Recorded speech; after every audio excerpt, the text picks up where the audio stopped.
We have established that money plays an important role in our lives and helps us to fulfill many of our desires. The reason it is important to create and build wealth. Now, still drawing from some of the lessons in the book titled The Richest Man in Babylon by George S. Clason, the sixth lesson is act. We mentioned in the previous video that it is important we seek financial knowledge. However, acquiring financial knowledge without acting on what you know will yield nothing other than knowledge overload. One of the common traits among the wealthy is that they take action even if they fail at trying.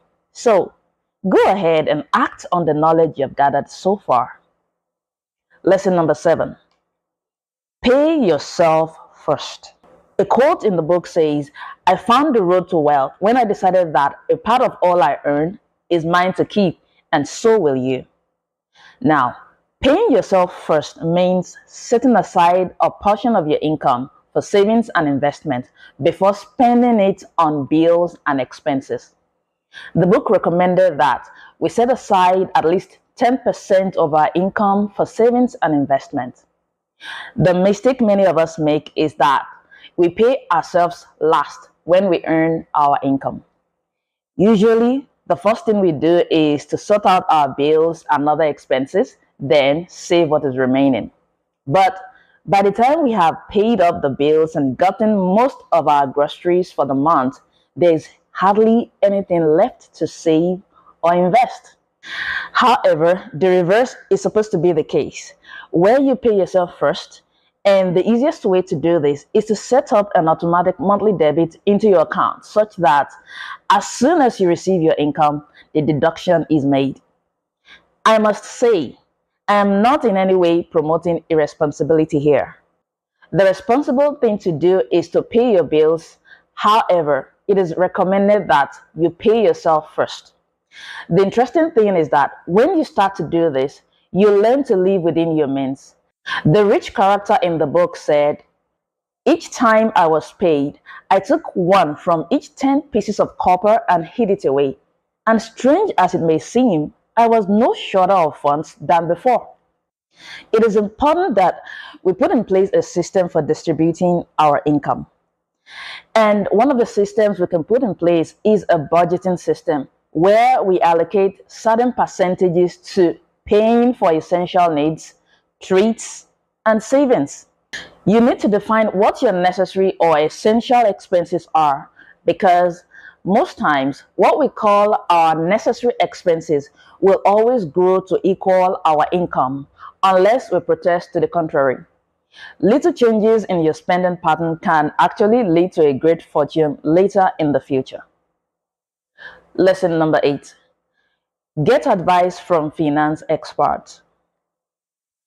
A quote in the book says, he who takes advice about his savings from one who is inexperienced in such matters shall pay with his savings for proving the falsity of their opinions. Akkad, the rich man in the book, before he eventually became rich, made a bad decision about listening to a novice on finance matters at the onset of practicing these financial principles. He gave his first 1 year savings of 10% of his monthly income to a brick maker to help him invest in jewelries. They both planned to buy jewelries with their savings and sell at a profit. But how is that even possible? Neither of them knew anything about gold or jewel business. Based on this singular decision, he lost his entire 1 year savings. Lesson number 9.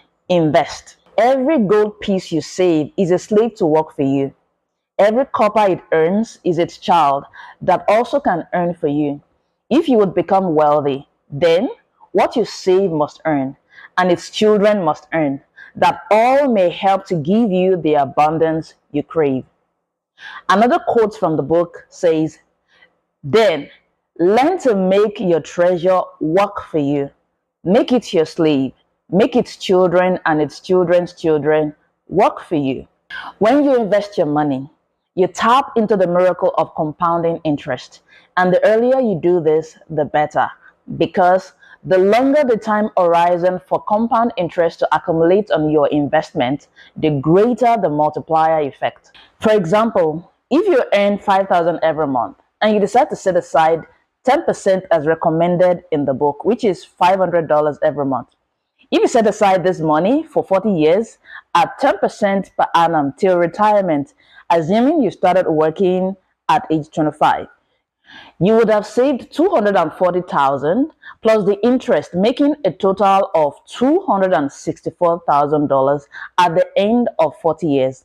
However, if you set aside that same amount in an investment at 10% per annum compounding interest for the same amount of years, you would have over $3 million at the end of 40 years.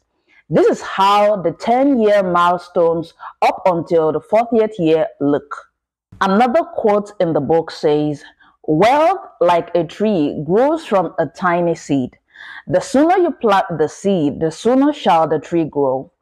The more faithfully you nourish and water that tree with consistent savings, the sooner may you bask in contentment beneath its shade."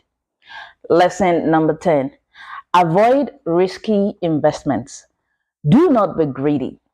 It is important to keep your greed in check when making investment decisions.